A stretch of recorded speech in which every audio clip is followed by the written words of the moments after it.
there's a few people who want to be here and can't be here for different reasons, and they're going to be looking forward to the recording tomorrow. And Cheryl, how are you tonight? It's nice to see you. I'm doing great. Yeah, Great. Cheryl, when she got on the program, Jerry's the one who referred her, and this has turned into something really special for you. Would you share with them what you shared with me today? I thought that was kind of cool. I said that it's a lot of help logging in every day, going over all the lessons, because it keeps me up to date, because I need somebody on my tail. I need somebody. We know the feeling. Hi, Hannah Lore. Nice to see you. Welcome. So I have put together a little PowerPoint, and I'll share my screen with you, and we'll get started. And you have Rhonda to thank for this. I'm surprised you're doing it already. Yeah, that was such a good question. Absolutely. Oh. So we'll go through this. We're going to talk about what we do when we're through with healthy eating for life. And what we're going to be talking about tonight, we're going to be discussing losing weight and keeping it off, losing weight and gaining some of it back, losing weight and gaining all of it back, losing weight and gaining it all back plus more. We've seen every one of those scenarios and experienced some of them. We're going to hear Dr. Anderson explain what happens after you reach your healthy weight. And we're going to listen and learn from the original health coach, Lori Anderson, as she shows Amber how to do a proper transition. So where are we getting paper rustling? Are we good? Me, I was going to take notes. All right. And having a paper and pen is probably a really good idea. I have a poor memory. That's fine. We're going to hear from members of our team who want to share what they have struggled with and what they have learned. Rhonda is, you don't mind if I share that, right, Rhonda? No, that's good. You're good, Tony. Okay. I was thinking that this is okay. You're good, sweetie. Rhonda is 4 pounds away from her goal. Woo! I mean her big goal, that ultimate goal. Oh my gosh. Yeah, I know. And that's a special feeling all in its own, isn't it, Rhonda? Boy, that's for sure. It's been several years now. Yeah, so it's been a long time coming and worth waiting on. They say it's not easy, but it's worth it. Is that right? That's right. Okay. Absolutely. So she is prepared for transitioning from our Manifest 5-in-1. That is a safe and rapid weight loss program where calories are restricted. And once we get someone finished, then the next thing for us to do is transition them to a whole foods program. Because she has been on the calorie restricted program, there will be a period of transitioning. This is a mistake that I made, as did others in the room. And Marsha, I would let you speak to that a little bit. After I reached my goal, I was so thrilled and everything, and it was in such a hurry to get back in it. I did the transition like 5 to 6 days instead of the 4 weeks. And when we were at the first convention I went to was a national, we had a jam session afterwards at one of the directors' room. And we were going around the room and everything, and I said that I really was upset because I was starting to gain the weight, a pound here, and then a couple days later another pound. And as we were talking, she asked me that when I got to my goal, what kind of changes did I make? I said, well, I transitioned out in about 7 days, 5 to 7 days. In her remark to me, that to this day I can hear her, see her standing there and saying it to me. So I know more than the people who created this program. And it was like, and I mean, I'm going, no. And so I went back on the 5-in-1 for about 3 weeks, and then I transitioned out like I should. And this has been 3 years, and I am still in a size 10, and I still weigh 5 to 7 pounds within the my weight goal. So later in our process, when we all started, here I am, the one being the example, and I don't know that much about what I'm doing. And back in the beginning, we would create little charts where we tracked our weight. I'm lucky tonight to have Gary in the room because he's actually like the original first client. And then Jerry was exactly 1 month behind Gary in terms of when we all started. So Rhonda suggested what I thought was a brilliant subject to be discussed at tonight's huddle, and that is, why do we put our weight back on? And so it doesn't matter what program you use to lose weight, you're still going to have that same battle as keeping it off after you've done the good work. What we're going to do is take material from Dr. A's Habits of Health, his Living a Longer and Healthier Life. That's the workbook. And then the video series. It's just 3 minutes. And if you want to make any notes, feel free to get your paper and pen.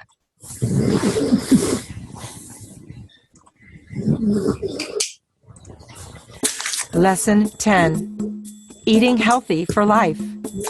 This lesson is based on chapters 11 and 12 in Dr. A's Habits of Health. Please turn to lesson 10 in the companion guide. In this lesson, we will review the core habits of weight control, emphasizing that reaching a healthy weight is only the beginning. We will help you calculate your set point for adding calories as you move through transition, discover healthy versus unhealthy food choices, manage your hunger, and learn it starts with our B-Slim lifestyle. Our B-Slim lifestyle is an acronym I created. B stands for breakfast. Just like your mother said, it is a critical first meal in the day. In fact, the National Weight Control Registry shows that people that eat breakfast are more likely to stay healthy than those that don't. Exercise, not a key component of weight loss, but certainly a key component of long-term optimal health. We're going to start you slowly, and we're going to talk in the lessons to come about our Habits of Health motion system. Support, critical, and we'll also discuss that in more detail to have people that will help you become successful. Low fat, low glycemic, 5 to 6 meals a day. As we talked earlier, it is critical to eat smaller meals and fuelings throughout the day rather than one large meal at night. An individual plan. We all have different lifestyles. We need to make sure that the plan fits the way you perform in everyday life. And then monitor. It is so critical to monitor your progress and then monitor your maintenance. So what I like to do is get people to take a tight-fitting pair of jeans, try them on, and if you have to get on the bed and do one of these, you probably need to be more vigilant because you're gaining a little visceral adiposity. Following the B-Slim lifestyle will keep you on the path to optimal health. There are 2 main reasons that diets fail. 1, lack of proper motivation, and 2, lack of understanding of energy balance. A mental shift is needed when you reach a healthy weight. A diet would tell you that you are done. In actuality, reaching your healthy weight is just the first step on your path to optimal health. This is part of the proper motivation we taught you in the Thin Healthy Mind video in section 1, to break out of the yo-yo dieting phase. Keeping your sights on your optimal health goal will avoid oscillating, or as most refer to it as yo-yo dieting. In terms of energy intake, your body needs a balance of macronutrients, carbohydrates, protein, and fats, in order to run at its best. Some diets manipulate macronutrients, producing an imbalance of energy from each group. This can result in muscle loss, cravings, and create such an imbalance that the body revolts, also enhancing yo-yo dieting. Relax, we have you covered. We have a simple system to help you keep your caloric intake in control with our new energy management system. Let's spend a moment and look at TEE. TEE stands for Total Energy Expenditure. It's the amount of energy your body uses, and it's important that we understand that as we now set your new set point. There's 3 components of total energy expenditure. Basal metabolic rate, which is the energy it takes to kind of run your body when you're at rest at sleep. The thermic effect of food. It requires energy to process your food and assimilate it into your body. And the third is physical activity level, or PAL, which is the energy we use for doing things beyond our basal activities, such as walking or possibly even exercising. Lori will help Amber figure out her adjusted TE using the simple equation. This way she can adjust her caloric intake and add food groups as she moves from transitioning out of the 5-in-1 plan. So now before we get to Lori and Amber, and if everybody would just mute their side, because I do have some background noise going on, and I think it will make it easier for people to hear. Is everybody else hearing it, or is it just me? We're hearing it. Okay, so if everybody just mutes, it will make it easier for us to all hear the content here. You will hear exactly how to transition. If you will pay really close attention here, they're going to explain exactly what you do between, and I think this is good for people who are still in the throes of this program to know what is actually coming down the pike for you, because it is important to know there is an end time to this, and that one day you'll transition out and go back to eating the foods that you want to eat, but doing it in such a way that you no longer gain the weight. Let's go back to this. Let's mute the microphones. So congratulations, Amber. You've reached your healthy weight. I'm so excited for you. I know, that's great. So you're going to be getting ready for transitioning. What I usually tell all my clients is once you reach your healthy weight, stay on the total program one more week just to make sure you're really there. Okay. And then we're going to start your transition. And one of the first things we need to figure out is your total energy expenditure. Oh. So we know how many calories we're going to be adding back to you so that you don't gain the weight back, but that you're even. Remember how Dr. A talks about? Okay. So there's two different ways to figure it out. There's a little bit more difficult and involved way for those people that are analyzers. Yeah. But for most of us, the easier way is pretty darn accurate, and I think that's the one we're going to do today. Perfect. So it's right here in the workbook Okay. in lesson 10, and it says you need your current weight in pounds, which is 133. Congratulations. And then times your 11 calories. Okay. And that comes out to, 1,463, Okay. and that's your TEE. So, but you exercise. Right. And we have to take that into account because you're burning calories. So we need to add more calories to your program. So how much exercise do you do? Light, moderate, or heavy? I would probably put myself in moderate. I do exercise a lot. Okay. So then you're going to take your TEE and you're going to multiply it by 1.5. Okay. And what'd you come up with? 2,194. All right. Well, what I find when we're first starting this, I like to go on a little lower, kind of round it off, just because I'd rather you not have too many calories and start gaining weight. I'd rather you be on the low side and always can add more. That's smart. So let's just say that your calculated TEE is 1,000. Okay. That's Okay. what I'll put down. Great. And now we know we're starting at your current reality of 1,000, and we need to add up to 2,000. Okay. So we'll do your structural tension chart next. If Amber has been on 5 and 1, she can use a structural tension chart to adjust her caloric intake and add food groups. So let's make a structural tension chart on your transition. Okay. Okay, so your calculated TEE is 2,000, we decided, and your current reality is about 1,000 that you're getting in right now. Right. And what we're going to do with transition is two things you have to keep in mind. One is you're going to be increasing the calories that you're going to be taking in. And the second is you're going to be introducing new food groups that you haven't had lately, like fruits and grains. Yay! Okay, so let's get started. Over here on this side, it says week 1, and you're going to add some more veggies. Okay. And if you remember what we went over before, Dr. A was saying, as you transition, you're going to add 100 calories each week Right. to slowly transition, to make sure your metabolism catches up and that you don't gain weight. So we're going to be adding 100 calories each week until we reach your 2,000. Okay. All right? And the way that we do that is the first week we're going to add veggies, and the second week we're going to add fruit. Oh. Yep, and I would choose fresh fruit. And Okay. since it's summertime, that's the easy thing to do. And week 3, you'll be adding dairy products. Remember, it's low fat. Of course. Okay, and then then on week 4 will be grains, and that's whole grains. Okay.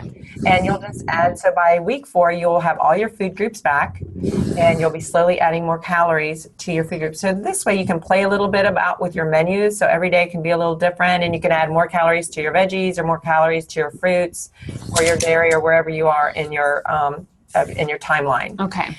But I think you'll enjoy it. It's kind of fun. I know it's kind of hard to leave your meal replacements back. I know. But you'll still be incorporating them. You know, you don't have to give them up totally. And enjoy it. Thanks. There are three core principles for reaching and maintaining a healthy weight. The first is fuel control, which includes portion control, which now you have the 9-inch plate as well as the meal replacements, and insulin control, keeping that insulin pump under control, which our low glycemic eating will allow you to do. Second is hunger control. This is what we call satiety, or the science of fullness. We want to make sure you choose knowledgeably the foods that are necessary to keep you feeling full. And the third is waist control. It's removing excess visceral adiposity, or that fat around the middle. We have discussed how to use my color charts for glycemic control. I want to now spend a moment discussing my energy density chart on page 139 of Dr. A's Habits of Health. If you look at this chart, in order to keep your energy density level, or the foods you eat to be lower caloric, you want to stay in the deep green zones again. If we look at some examples, most fruits and vegetables, especially those that are low glycemic, combined with skim milk and broth-based soups, are really good choices. They have a tendency to fill you up, and they're always good choices when you're out and you're hungry. The worst case scenario, the highest ED or red charts, such as crackers, chips, chocolate candies, cookies, nuts, butter, and full-fat condiments. These are very energy dense and actually really pack on the calories and don't really satisfy you. By now, you've not only learned how to lose weight safely and effectively, you are now in position to monitor and adjust all aspects of your energy management system for lifelong weight control and health. In the next lesson, we're going to... So that was, I feel like, probably addresses the question, Rhonda. Yeah?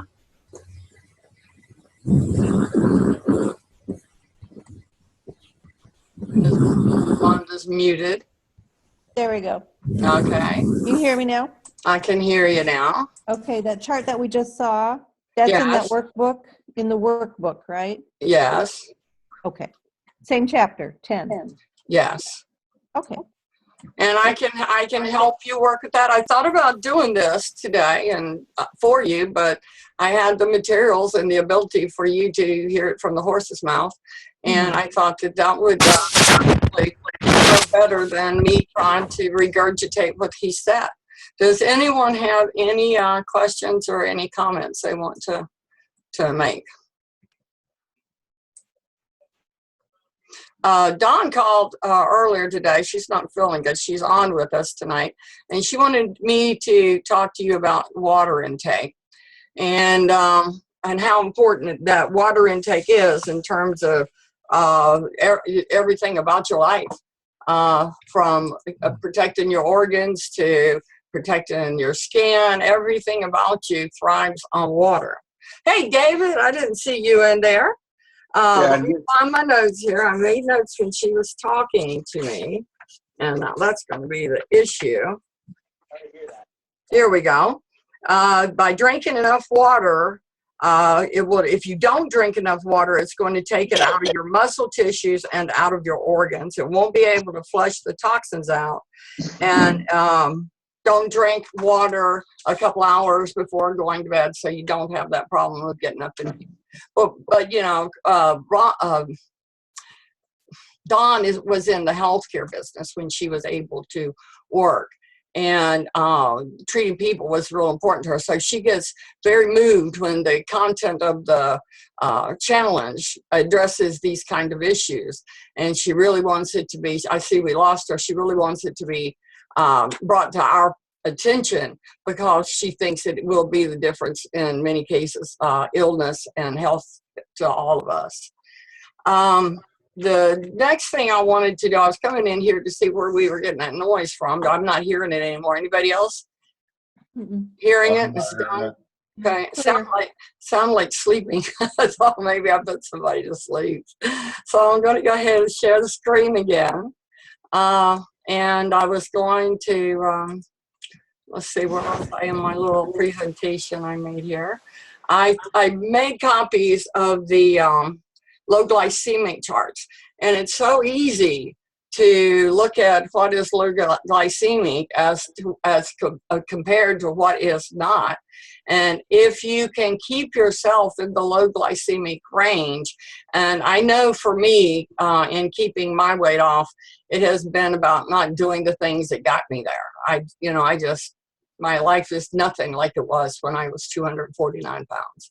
And there was a time, and I would actually call it morning, when I'm having to figure out I can't have those things, and certainly not in the quantities that I was having. So it was a process for me of not using them and trying to control it and saying, why am I doing it at all, and cutting it out. So mine was a process, and I toyed with 10 pounds, and I think I even toyed with 15 pounds at one time. But it all gets back to us making choices that support our health as to choices that support the moment. Jerry, I asked Jerry this morning if he would share with us about his struggle. And I mentioned earlier about Gary and Jerry being back there in the beginning days with all of us. And Jerry is my daughter's father-in-law. Jerry is my daughter's father-in-law. We share grandchildren. And so Jerry will probably go into a little bit about why he started this and seeing me. And we were in each other's company, and we were always the two really big people at any function that we had. And I know he felt it, and I know that I felt it. And when Jerry told me he was going on this program, and we came over to take his pictures, that's Jerry's pictures when he started. And these are the two of the little grandchildren that we share, and that's his beautiful wife, Marion. And Marianne has done everything to help Jerry in his journey. This was a before and after we used with Jerry. And I think Jerry has done really well. You know, there's a big difference in putting back on all your weight and just putting back some of your weight. And this is Jerry at Christmas time. So Jerry, I'll let you go ahead and let you say what it is you'd like to say to these folks. He's muted probably.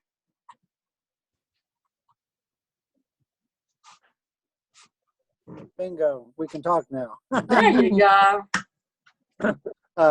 Yeah, when I started, Connie had started at the end of 2010, and I had watched her lose a dramatic amount of weight in the 3 months before I started. And so I basically decided to go on the program. Now, I had never been able to stay on any diet ever. This one is the only one that I've ever been able to stay on, and Cheryl can attest to, because I worked with Cheryl at the time every day, and she watched me lose 100 pounds over the course of about 10 months.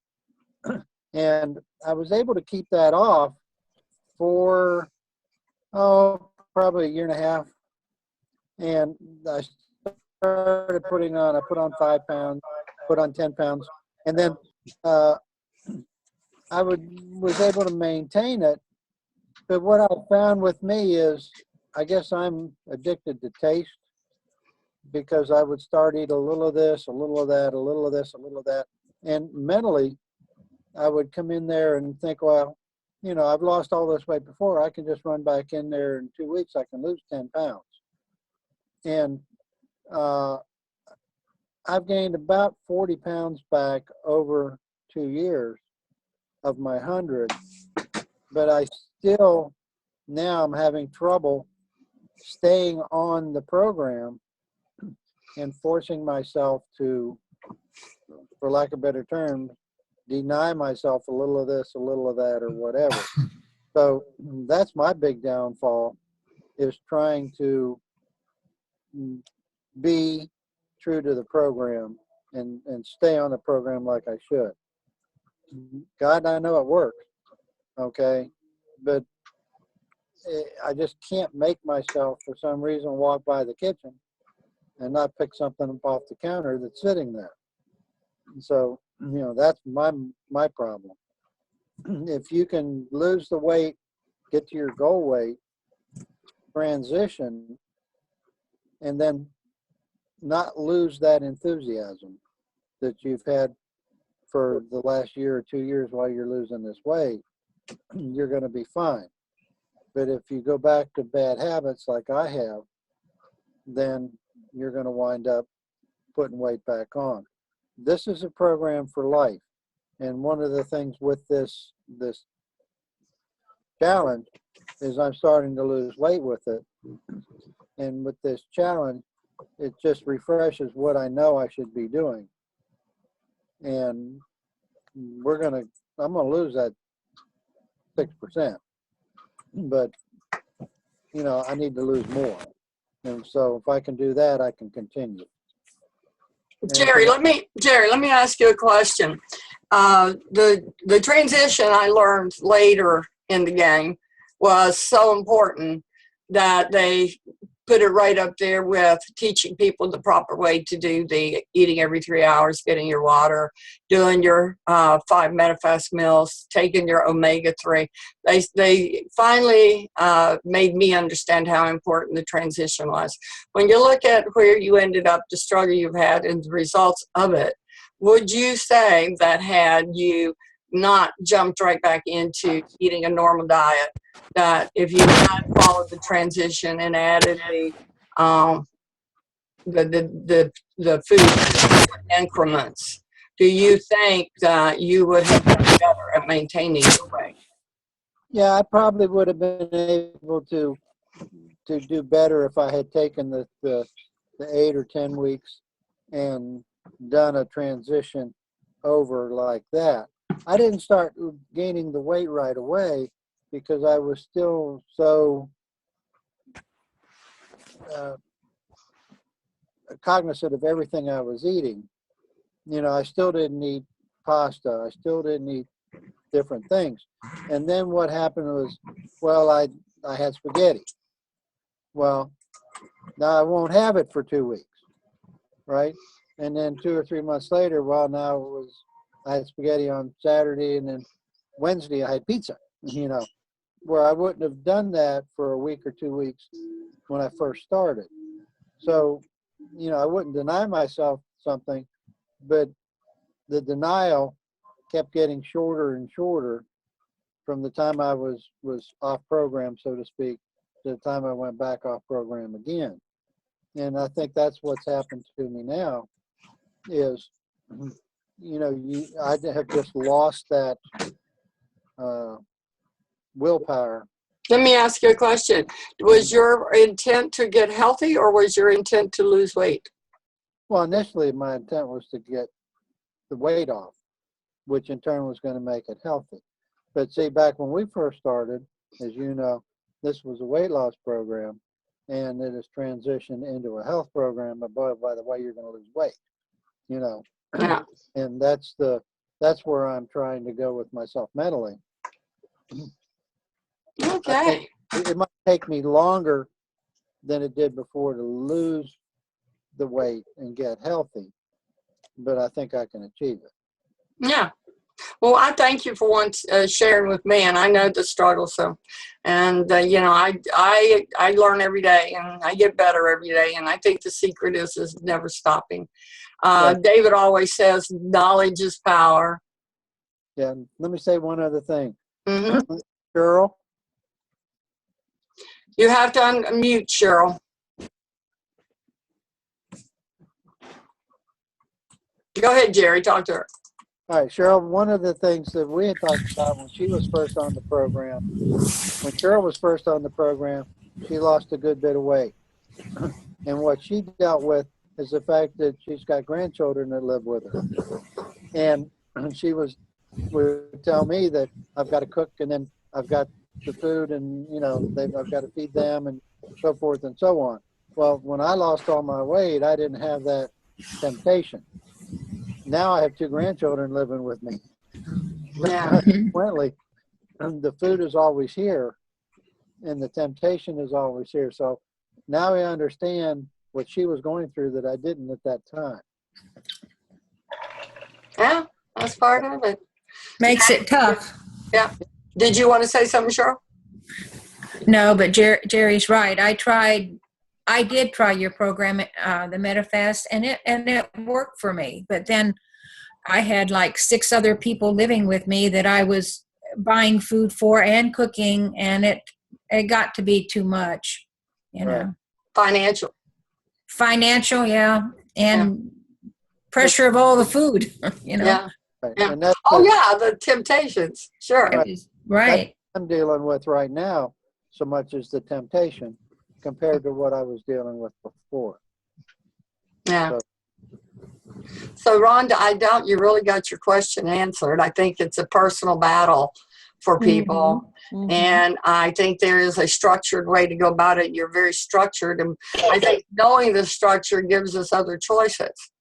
And David, I would have you've sat there quietly and listened to all this. You had no pre-knowledge of what tonight was going to be on, but I know you're a person that has very strong opinions about people's health, well-being, and their longevity. You've been the reason a lot of people have really gotten serious about what they were doing when it comes to the physical side of this. So would you like to comment to the group? Yes, one thing that I would say, because I'm more or less halfway between the maintenance part of it and transition part, but one thing that I would have to say that when I look at the financial side of it, basically, that if you look at the 5 meals a day and you multiply the price, the cost of them 5 meals versus 3 meals that you would go out and buy, that the price is actually and the health benefit is more. Now the problem come in when you're dealing with a family. Yeah. Now you're talking about another different ball game. Yeah. So basically that come basically from doing what you need to do and doing what you feel like is easy. It's always a lot easier to just go with the road and go with the group than to stand over to the side and do what necessary, what you need to do. Hi, Katie. Hey. Yeah. Which is very hard, and which, you know, of course everybody have their reasoning behind everything, and depending on what position you're in right now, depending on what decisions that you make. But right now we doing a lot of we trying to drink our water, we trying to eat more better, we trying to exercise, and there's a lot of temptation, as I call it, to not do that. And it's very easy to not do it than to say, you know what, it takes me about 2 seconds to make the choice to do something different or to do something else. Yes, without want to just sit around and do what everybody else is doing, which is very easy, yes. But it's harder for me to motivate, to get myself motivated to do what's necessary as far as trying to eat right, trying to exercise, you know, just trying to move. It's not even what I call exercise, it's movement. Just as long as you're moving, you're doing something, you're causing your body to work. Yeah. But is this program, you know, like very easy, not when you're dealing with outside entity that you have to come up with every day, which is like family, trying to cook for your family, and they not on the program, or sometimes they not willing to support the program 100%, then that make it a lot harder for people to do what they need to do. But then, like I told my wife, put yourself first. And when you put yourself first, you have to say what's best for me at this point. Yes, it takes about 2 to 3 seconds to make that decision. But once you make that decision, then you realize, well, you know what? I got past that stumping stone. Yeah. And then you go on to the next one. But it's very easy to slide back into doing what everybody else is, what put you in the position that you was in before. You know, David, that, you know, I was following you, and I finally got there with you when you said put yourself first, because and the part about the people who are around you is because that's exactly when it happens, is when you're with other people and you're in Rome doing what Romans do, you know. And it's hard not to. So I think he's right. It's putting yourself first instead of making yourself part of the group. Katie, I'm going to bring you in here and at a terrible time, but I think you can do it. Remember when when we talked and you got disheartened because of Yes. okay. What this conversation tonight was about is Rhonda had asked about why we would struggle with putting weight on and taking weight off, those of us that have lost the weight, and if there was a conversation that could be had where we could maybe not duplicate those pitfalls. And I don't know that there's a answer to that, but they're talking about living in a house with temptations. And that was exactly what you were describing. Yeah. Maybe you would like to give your how you deal with that now, because it really came to a head for you. What I'm doing differently this time around is I used to keep my meals separate from everyone. Like I would have a box in the dining room, and every time that I'd have to go and eat, I'd have to go leave the room and go and get it. And then I started keeping it in the basement where we store some food in the pantry, and it would just become, well, I don't want to go down in the basement. I can just grab these pretzels right here. So I'm just gonna grab them. And that threw me off track a lot. So now I actually store my food in like our upstairs pantry. Like I'll put my oatmeal next to my dad's oatmeal, and it's just right there in front of me. So if I want to go to the pantry and there are pretzels there, well, there's also Menafast popcorn, so I could just grab it and it's right in front of me. Oh, I really want something salty, and it's right there.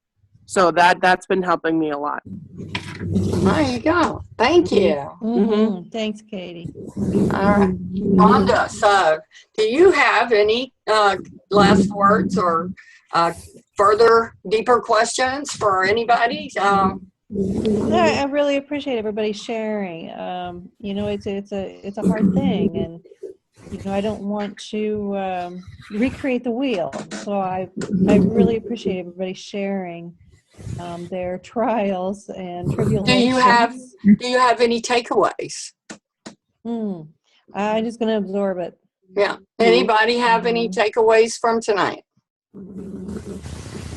No?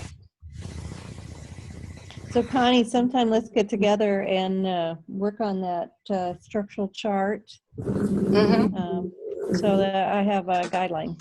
All right. Well, okay, guys. Thanks for coming to Zoom. Hope you enjoyed it. All right. You all have a good evening. Good Thanks, to see you guys. Gary. Couple minutes. Tomorrow's a new Please day. drink that water. You betcha. All right. Bye. Thank you. Bye. You're welcome. Good night. Bye.